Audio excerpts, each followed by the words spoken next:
ଯୁଗ ଯୁଗ ପୂଜା କାହିଁକି କାହିଁକି ବନ୍ଦନୀୟ ନାରୀ? ମା ରୂପରେ ସମସ୍ତେ ତାକୁ ପୂଜା କରନ୍ତି କାହିଁକି? ମାର ସ୍ୱରୂପକୁ ଥରେ ଦେଖ, ତାର ବେଶଭୂଷାକୁ ଦେଖ, ଆଉ ନିଜ ବେଶକୁ ଦେଖ। ଏଥିରେ ବ୍ୟତିକ୍ରମ ଅଛି କି ନାହିଁ ପ୍ରଥମେ ବିଚାର କର। ପୁରୁଷର ଆକର୍ଷଣର କେନ୍ଦ୍ରବିନ୍ଦୁ ହେଉଛି ନାରୀ।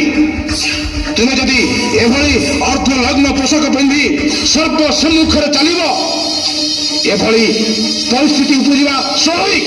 ଆଉ ବୋଲି ଆତ୍ମହତ୍ୟା କରି ଏକ ଘୃଣ୍ୟ ପ୍ରଥାକୁ ତମେ ଆପଣେଇ ନେବ। ତେଣୁ ତମେ ଦଣ୍ଡ ପାଇବ, ନିଶ୍ଚିତ ନର୍କ ଦଣ୍ଡ ତମେ ଭୋଗିବ, ନିଶ୍ଚିତ ଭୋଗିବ।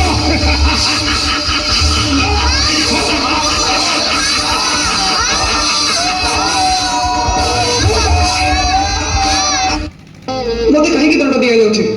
ମୁଁ ତ ପରୀକ୍ଷା ଦେଇଥିଲି, ହେଲେ ଏଥିରେ ମୋର ଦୋଷ ରହିଲା କୋଉଠି?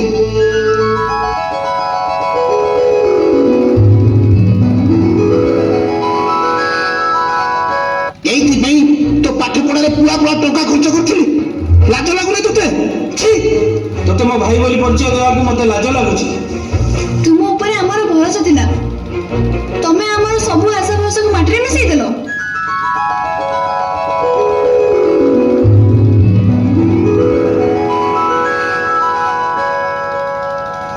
ମହାରାଜ, ଏଇଭଳି ମନୁଷ୍ୟମାନଙ୍କ ପାଇଁ ସମସ୍ତ ମନୁଷ୍ୟ ସମାଜ ନିନ୍ଦାର ପାତ୍ର ହେଉଛନ୍ତି।